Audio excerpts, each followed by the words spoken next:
오늘은 여호수아서 2장 15절에서 21절까지 보겠습니다. 2장 15절에서 21절입니다. 자, 봉독하겠습니다. 라합이 그들을 창문에서 줄로 달아내리니 그의 집이 성벽 위에 있으므로 그가 성벽 위에 거주하였습니다.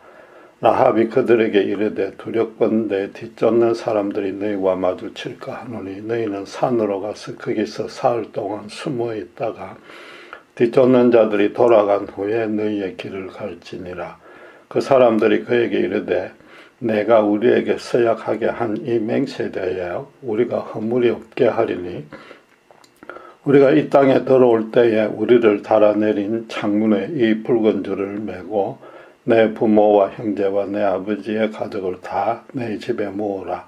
누구든지 내 집 문을 나가서 그리로 가면 그의 피가 그의 머리로 돌아갈 것이요 우리는 허물이 없으리라. 그러나 누구든지 너와 함께 집에 있는 자에게 손을 대면 그의 피는 우리의 머리로 돌아오려니와 내가 우리의 이 일을 누설하면 내가 우리에게 서약하게 한 맹세에 대하여 우리에게 허물이 없으리라 하니 라합이 이르되 너희의 말대로 할 것이라 하고 그들을 보내어 가게 하고 붉은 줄을 창문에 매니라.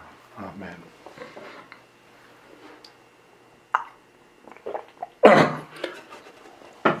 여호수아가 여리고성의 방어 태세를 살펴보러 보낸 두 정탐꾼들은 기생 라합에게서 결정적인 정보를 얻었습니다. 이스라엘의 신 여호와가 홍해에서 바닷물을 말리는 기적을 일으켰고 강야를 안전하게 통과해서 아모리의 두 왕까지 전멸시킨 일에 관해서 가나안 족속들이 익히 들어서 알고 있었습니다. 그 결과 여리고 주민들도 벌써부터 간담이 완전히 녹아내려져서 이스라엘과 싸워볼 엄두도 내지 못하고 포기하고 있다는 사실을 두 눈으로 확인했습니다. 그 정보만으로 이스라엘 신세대들로서는 첫 전투에 큰 자신감을 갖고 임할 수 있었습니다.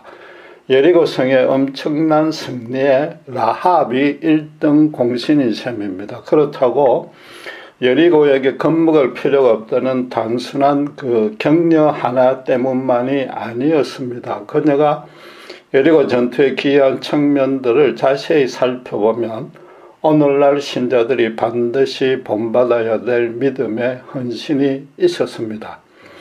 그녀는 그 주막의 안주인으로 오랫동안 온갖 부류의 사람들을 상대했고 인생의 모진 풍파를 다 겪은 여장부였던 것 같습니다. 여리고 주민 한 명이 수상한 행색의 두 나그네가 이스라엘이 보낸 정탐꾼인 줄 눈치채고 황급히 자리를 떠나는 것을 그녀는 이미 다 알고 있었습니다. 그러니까 성경은 6절에 보시면 그가 이미 그들을 이끌고 지붕에 올라가서 그 지붕에 버려놓은 3대에 숨겼더라고 그 사실을 기록하고 있습니다. 그러니까 체포자가 들이닥쳐도 그녀는 전혀 당황하지 않고 거짓말로 둘러댈 수 있었던 것입니다.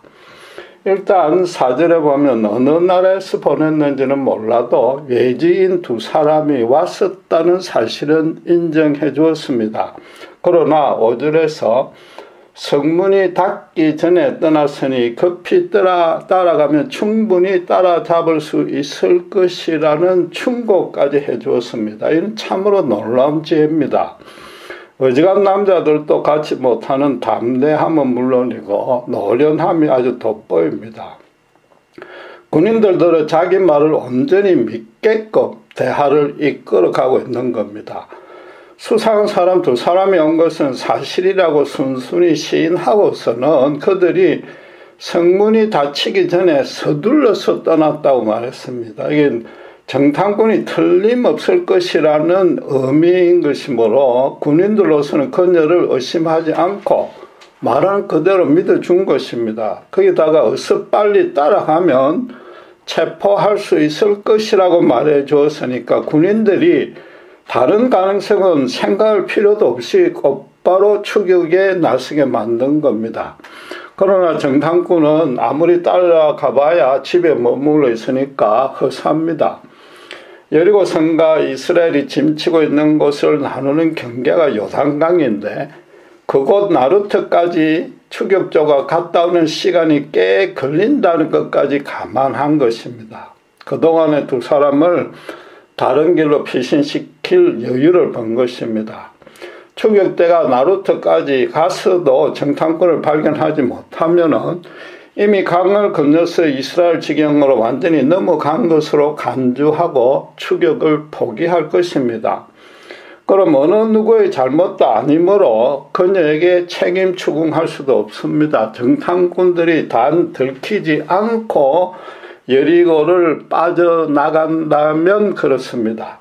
그래서 체포자가 떠나자마자 곧바로 정탐꾼들을 성의에 있는 자기 집에서 줄로 매달아 내리고 딴 길로 도망가게 했습니다.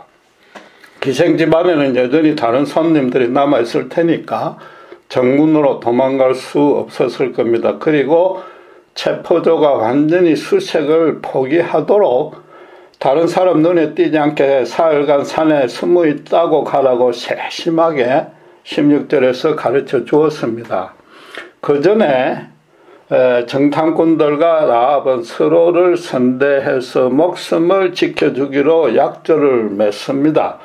우선 라합은 정탐꾼과 나눈 대화와 도망간 경로를 절대로 누설하지 않기로 약속합니다. 그 보상으로 그녀는 정탐꾼들에게 나중에 이스라엘이 여리고를 침공할 때에 자신과 가족들은 죽이지 않고 구해준다는 맹세를 하라고 12절 13절에서 요구했습니다. 정탐꾼들로서는 결정적인 정보를 제공해 준 데다가 자기들 생명을 구해준 은인이니까 못 들어줄 리도 없습니다. 그런데 그녀는 완전히 여리고 백성이며 정탐꾼들은 자기들을 정복하러 온 적국의 원수입니다. 그런데 그녀는 거짓말을 하면서까지 동족을 배반했습니다.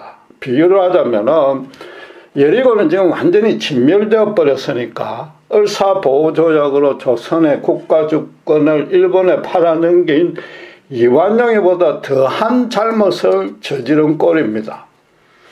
만약 그 거짓말이 먹히지 않고 여리고 군인들이 집안 구석을 샅샅이 뒤졌다거나 또는 혹시라도 정탐꾼들이 다른 길로 돌아가는 동안 발각이라도 난다면은 그녀 또한 바로 죽음에 처해집니다.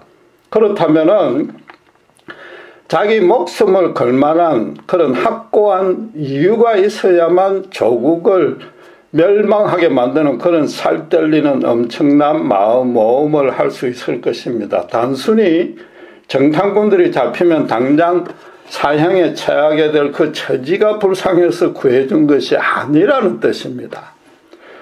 그녀가 자기 목숨까지 걸게 된 첫째 이유는 물론 지난주에 살펴본 대로 여리고가 이스라엘 신 여호와 앞에 간담이 완전히 녹았기 때문입니다. 히브리 족속과 맞섰다가는 틀림없이 아모리 왕 시온과 옥처럼 전멸당할 것이고 그럼 자기도 죽게 될 것이 두려웠기 때문입니다.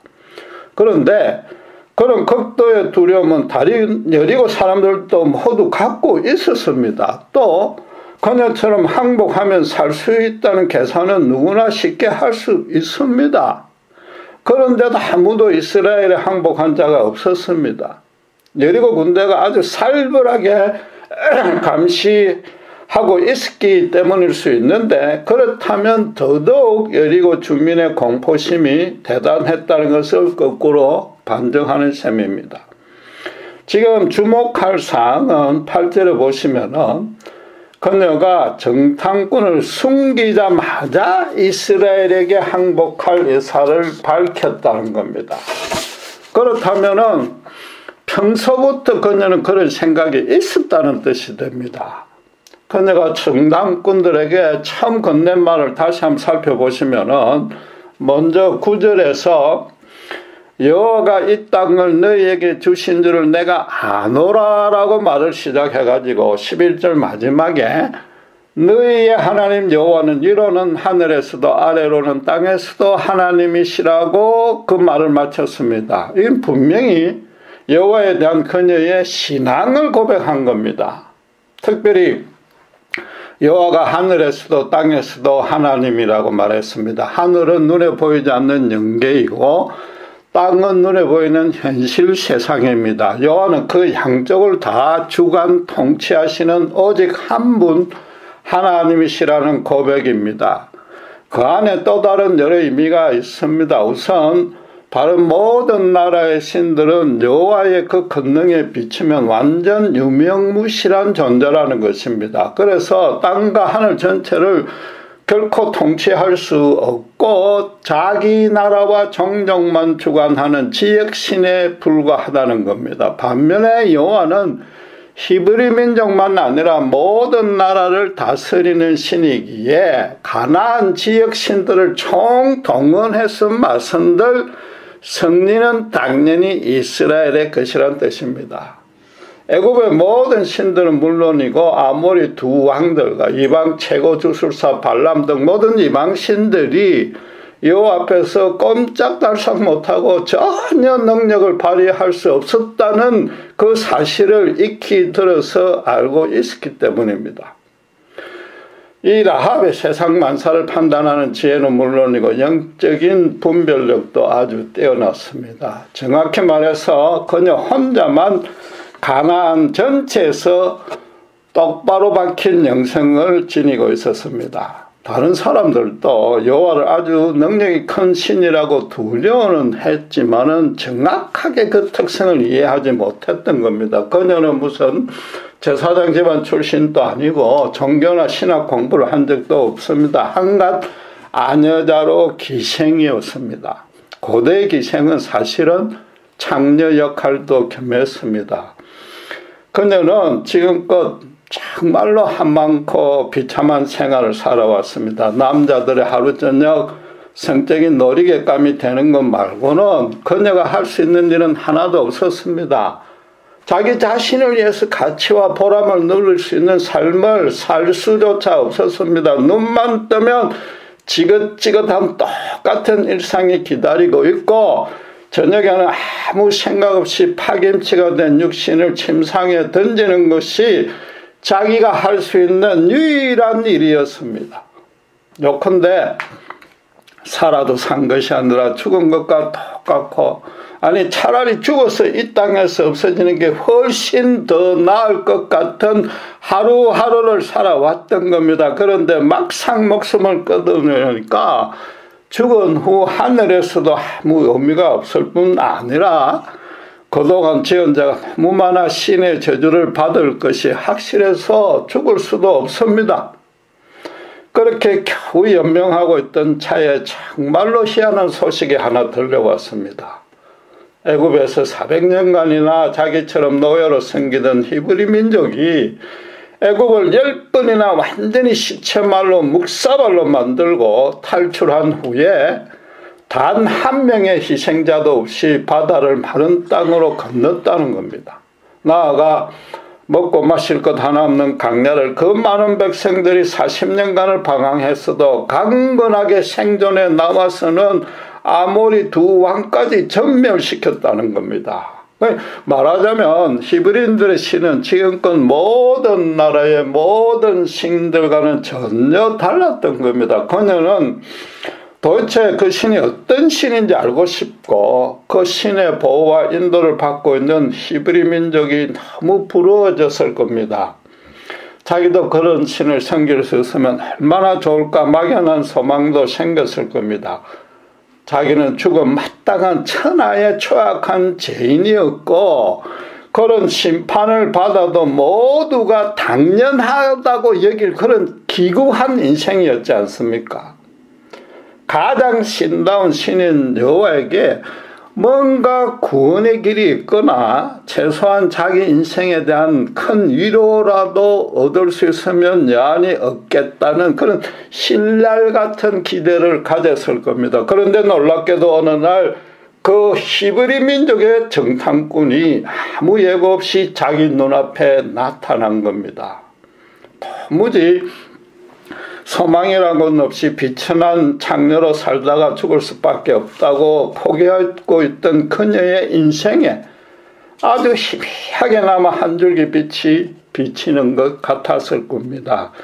어차피 아무 소망 없이 죽어나, 아니 살아도 죽은 것만큼도 못할 바에야 이번에는 한번 죽기 살기로 자기 인생을 뒤집어 보겠다고 단단히 결심하고 행동으로 옮긴 겁니다.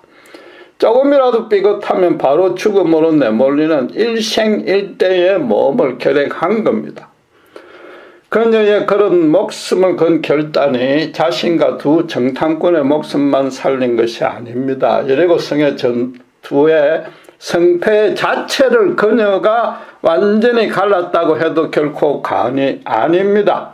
만약 그녀의 몸과 기지가 없었다면 두 정탐꾼은 벌써 이 세상 사람들이 아닙니다. 만약 들켰으면은 예리고 사람들이 그냥 처형만 시킬 리도 없습니다. 거꾸로 이스라엘에 대한 정보를 캐려고 모든 수단을 동원할 것이며 잔인한 고문도 마다하지 않을 것입니다. 그런데 예리고 사람들이 가장 먼저 무엇을 알고 싶어 했겠습니까?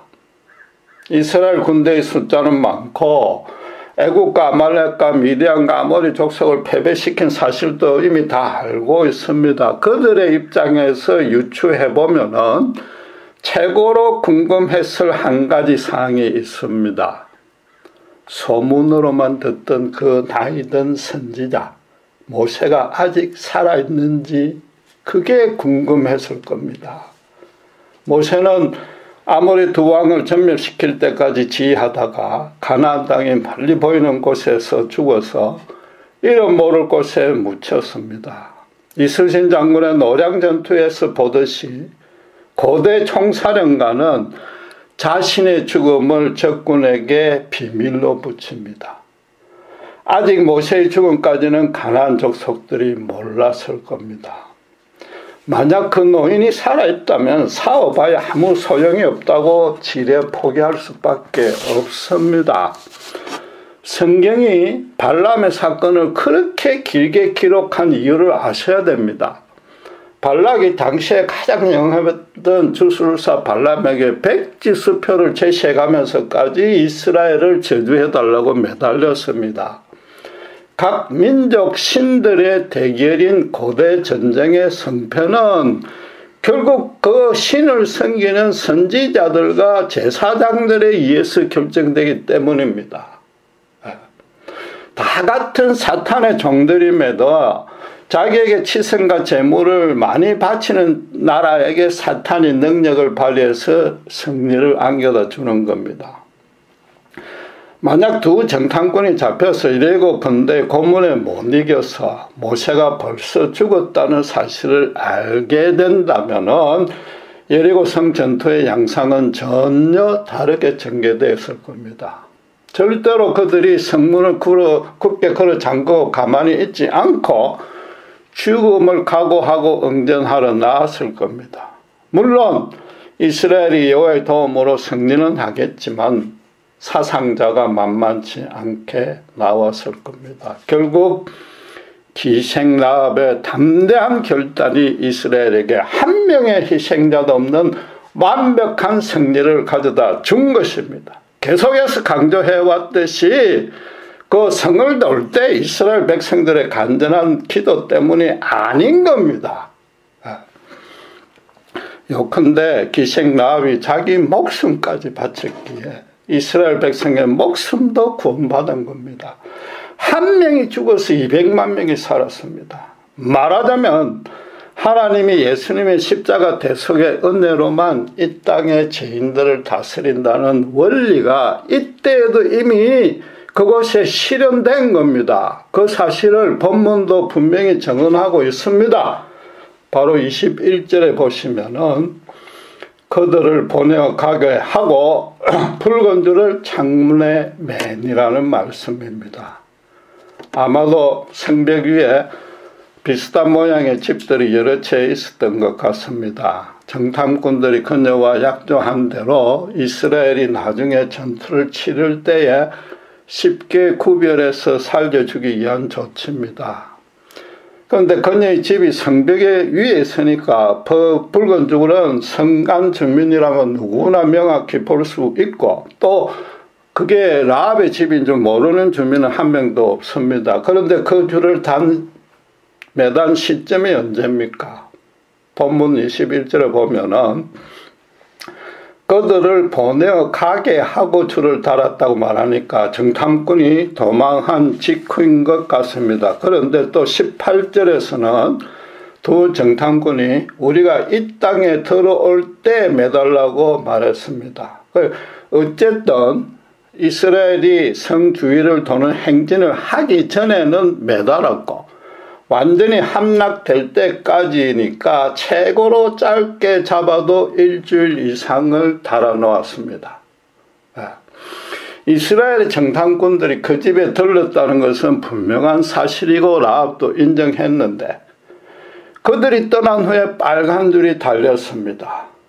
그럼 누구라도 그 사건과 연결해서 뭔가 있다고 쉽게 의심할 수 있었을 것 아닙니까? 그런데도 붉은 줄을 계속해서 달아놓았습니다. 참으로 대단한 믿음이지 않습니까?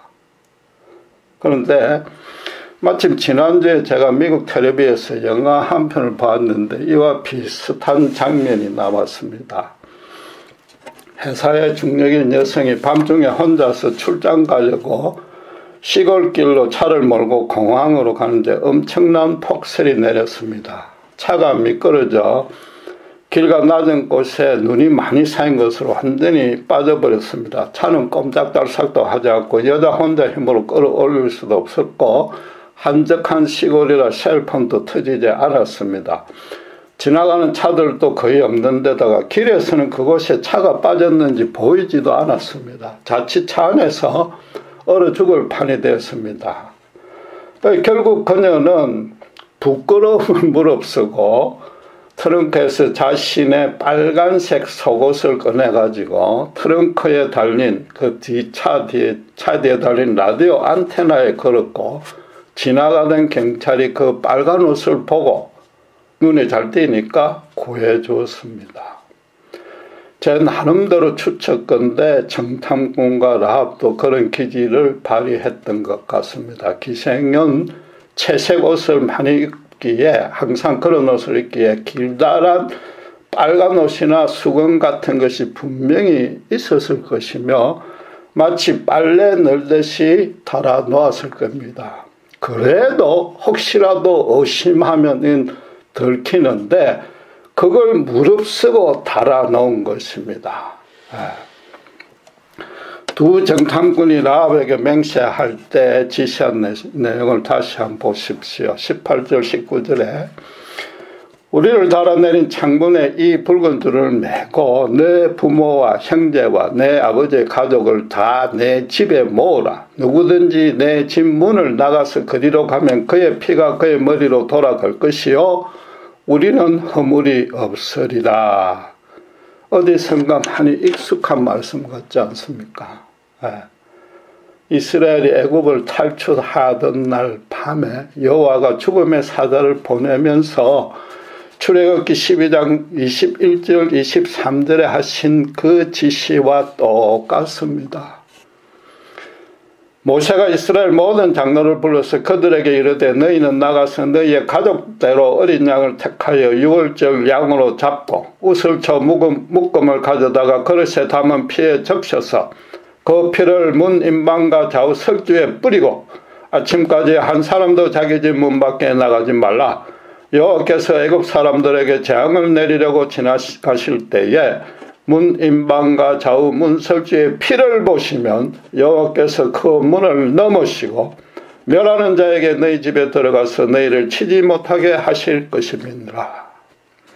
이스라엘은 먼저 어린 양을 잡아서 그 피로 문의 임방과 설주에 가로 세로로 발라야 했습니다. 십자가를 상징하는 겁니다. 그리고 식구들이 한 사람도 빠짐없이 집 안에 모여서 죽음의 사자가 지나가도록 아무도 밖에 나가선 안 되었습니다. 그 사자는 붉은 피를 보고 그 집의 심판을 보류하고 건너뛰었고 붉은 피가 발라져 있지 않는 애굽 집의 장자만 모두 죽였습니다. 그 말은 이스라엘 사람도 만약 밖에 나가면은 심판받아 죽는다는 겁니다. 이스라엘이나 애굽이나 하나님 앞에서 똑같이 죽을 수밖에 없는 죄인인데 오직 어린 양의 피로 공로로 그 구원을 받은 것입니다. 지금 또 라합더러 온 식구를 집안에 모이게 하고 붉은 줄로 구별해서 표시하되 만약 진문을 벗어나 그리로 나가면 죽임을 당할 수밖에 없다고 정탐꾼들이 선언합니다. 라합은 자기가 목숨을 건 몸으로 구원받을 만하다고 쳐도 그 가족은 전적으로 아무 공로 없이 붉은 줄 때문에 구원받은 겁니다. 라합의 이 자기 목숨을 건 구원이 바로 예수님의 십자가 구원을 예표하는 것이었습니다. 물론 당시의 그녀와 정탐꾼들에게 예수님의 십자가 구원에 대한 인식은 전혀 없었고 할 수도 없었습니다. 그냥 서로 알아볼 수 있는 표시로 내걸었을 뿐입니다. 그러나 정탐꾼들에게는 이 출애굽 때의 그 죽음의 사도를 통한 구원이 너무나 오묘해가 내리에 온전히 박혔고 그래서 무심결에 그런 지시를 내렸을 겁니다. 말하자면 그들 모두에게 성령이 충만히 역사해서 예수님의 십자가를 지금 여리고 성벽 위에 세운 겁니다. 출애굽 6월절에 이스라엘과 함께하여서 구원을 주관하신 예수님이 지금 여리고의 라합의 집에도 함께 계셨던 겁니다. 라합 개인적으로는 자기 목숨을 걸고 거짓말하여 정탐꾼을 도와서 피신시킨 공로는 분명히 있습니다. 그러나 그 의로운 행위와 공적을 보고 구원해 준 것이 아닙니다. 살펴본 대로 그 전에 라합이 상천하지에 여호와만이 하나님이심을 온전히 시인했습니다. 어차피 저주받아 비천하게 죽을 바에야 그 참 하나님에게 자기 목숨까지 의탁해 보겠다고 기꺼이 또 담대하게 헌신했던 겁니다. 그녀로서는 자신이 하나님 앞에 고개조차 들 수 없이 죽음 마땅한 죄인임을 진심으로 고백했던 겁니다. 지금껏 그녀가 섬겼던 모든 이방신들은 바치는 치성에 따라서 현실적인 복을 주겠다고 약속은 했습니다. 그러나 막상 현실적으로 은혜로운 일은 전혀 일어나지 않고 제사 드릴 때만 어떤 종교적인 자기만족 그것도 일시적으로 있었을 뿐입니다. 나아가서 아무리 열성적으로 그 우상신들을 섬겨도 기쁨과 평안이 임하기는커녕 오히려 허무하고 갈급해지기만 했습니다. 라합 개인과 어떤 인격적인 관계도 형성되지 않고 무엇보다 아무 말도 못하는 그냥 조각상들이었습니다. 그런데 이스라엘의 신은 그와 달리 엄청난 기적을 실제로 많이 일으키면서 자기를 따르는 백성들을 어떤 위험에서도 구원해 주었습니다. 그리고 그 백성들과 오래전에 맺은 언약을 이루리고 지금 여리고 눈앞에까지 인도해 왔습니다. 그녀는 여호와야말로 하늘과 땅 즉 영계와 물질계 둘을 다 다스리는 유일한 참 하나님을 분명히 깨달았습니다. 그녀로서는 만약 이 여호와마저 자기를 외면한다면은 자기는 그대로 죽을 수밖에 없다는 사실도 담담히 받아들이기로 한 것입니다. 그러니까 자신의 목숨까지 걸 수 있었던 겁니다. 그녀는 신학적으로 정리만 안 되었을 뿐 분명히 예수를 믿은 겁니다. 두 정탐꾼이 19절 후반부에 라합에게 맹세하는 말도 한번 보시기 바랍니다. 누구든지 너와 함께 집에 있는 자에게 손을 대면 그의 피는 우리의 머리로 돌아온다고 했습니다. 만약 여리고 사람이 너희를 죽이면 그 책임은 우리가 지겠다고 그의 피가 우리의 머리로 돌아온다고 말합니다. 정탐꾼들 또한 자기들의 목숨으로 너희 가족의 목숨과 대체하겠다고 선언했습니다. 이는 약속을 끝까지 지키자는 서로 간의 피해 맹세로 그치지 않습니다. 정탐꾼들도 자기들도 모르는 사이에 당신의 구원의 은혜 안에 들어온 당신의 자녀는 죽음으로 끝까지 보호 인도한다는 예수님의 십자가 은혜를 드러낸 겁니다. 라합이 성령의 인도하심으로 그 믿음을 고백하고 헌신할 수 있었던 것처럼 이 정탐꾼들에게도 성령님이 간섭하여서 예수 십자가 구원의 진리에 따라서 맹세하게 만든 겁니다. 인간적 현실적으로 따지면 한순간만 삐끗해도 라합과 두 정탐꾼은 당장 죽음에 처해집니다. 그런 절대절명의 순간에도 하나님께 의지하는 자들을 하나님은 당신의 위를 안성시킬 때까지 끝까지 보호하시며 들어 사용하셔서 반드시 당신의 영광을 보게끔 해 주십니다. 라합이 두 정탐꾼을 재빨리 피신시키는 것을 그 집의 다른 손님들은 아무도 알지 못했습니다. 눈치 빨랐던 한 사람은 이미 신고하러 가고 없습니다. 집에서 줄로 달아내릴 때도 아마도 한밤중이었겠지만은 아무도 보지 못했고 사흘간이나 숨어서 도피할 때에도 아무에게도 들키지 않았습니다. 이건 하나님의 오묘하고도 세밀한 간섭이라는 것 외에는 설명이 불가능합니다. 예수님이 이 땅에 오셔서 우리를 대신해서 십자가에 달리셔 붉은 피를 흘리셨습니다. 아무 공로 없어도 그 붉은 피의 은혜를 순전하게 받아들인 자는 구원하시고 끝까지 보호해 주십니다. 반대로 그 피를 보고도 자기 공로만 앞세운 자는 죽음을 면할 길이 없으며 주님을 배척했던 자기 허물로 죽을 뿐입니다. 혹시라도 여러분 중에 지금 죽음 직전까지 갈 만큼 절망적인 인생이 있습니까? 사방이 다 막혀서 빛이라고 새어들어올 바늘 고문조차 없는 것 같습니까? 그래서 파멸만이 앞에 보이고 아무런 소망을 가질 수 없습니까? 절대 실망하지 마시기 바랍니다. 하나님은 오히려 그런 자를 지금도 찾고 계십니다. 진심으로 궁극적이고 영원한 구원을 받고 싶다는 소망이 있다면 예수님이 반드시 먼저 찾아와 주십니다. 정말로 죽지 못해서 겨우 연명만 하고 있던 라합의 일상 가운데 전혀 예상치도 않았던 두 정탐꾼이 나타난 것은 예수님이 보낸 구원의 천사였던 겁니다. 그녀의 믿음을 검증 확인한 후에 당신의 자녀로 받아들이려는 뜻입니다. 그럴 때에 하나님마저 나를 예민하시면은 나는 죽음뿐이라는 진정한 고백과 함께 하나님 쪽으로 한 발자국만 옮기려 몸을 결행하면 상황은 완전히 역전됩니다. 죽음과 사탄과 죄악과 흑암의 세상에서 생명과 하나님과 의의 빛의 나라로 순간적으로 옮겨집니다. 그런 하나님을 찾고 싶은 소망과 또 하나님을 향해 결단할 수 있는 힘도 성령님이 심어주십니다.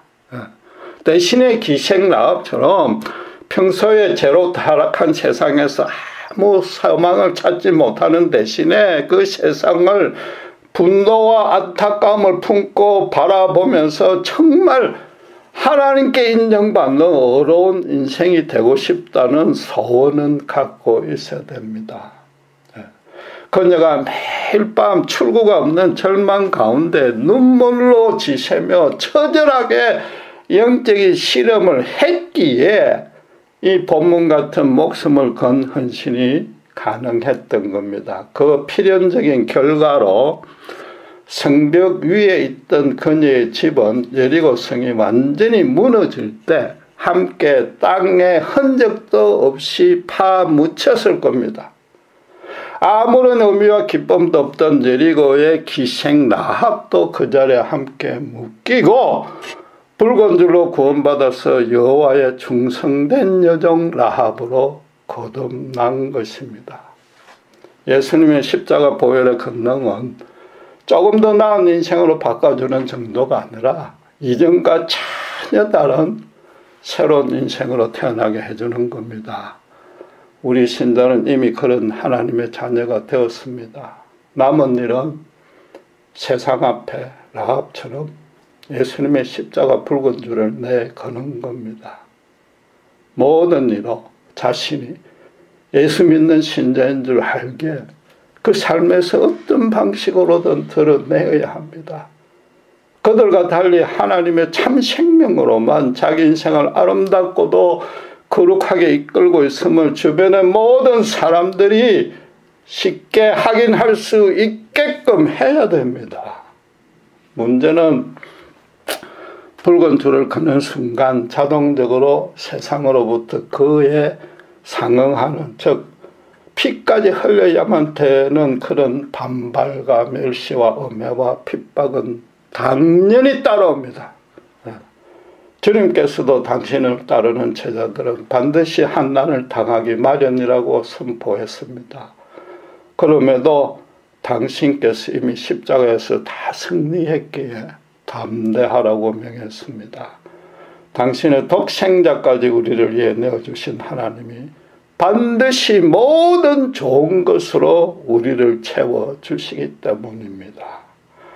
오늘날 우리가 담대하게 예수님의 붉은 줄을 내건다면 그 붉은 줄로 인해서 세상과 사탄에 미혹된 영혼들이 여리고 성처럼 무너지는 기적이 오늘날에도 얼마든지 일어날 수 있다는 뜻입니다.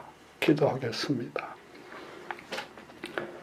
기생라합의 영적인 실험과 그 결과 여호와 앞에 담대하게 신앙 고백을 하고 그 고백대로 믿음을 행동으로 내보이는 모습을 바라봅니다.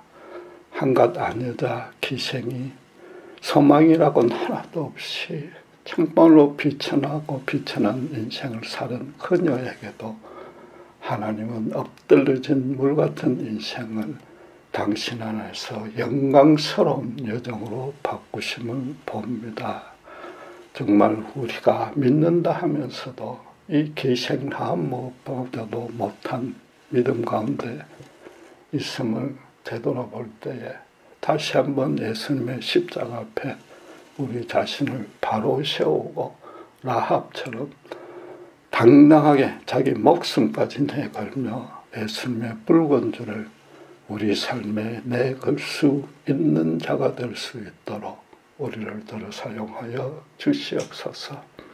모든 것을 포기하고 생명마저도 절망 가운데 잃어버릴 그런 상황에서 더더욱 참 생명을 찾게 될 줄 믿사옵고 그 길이 바로 주님께서 인도하신 은혜의 길이길래 세상과 고난들이 우리를 가로막을지라도 더더욱 예수님의 붉은 십자가의 줄만 의지하고 그 피로 세상 앞에서는 저희들에게 축복해 주시옵소서. 감사합니다. 우리 주 예수 그리스도 이름으로 기도드렸습니다.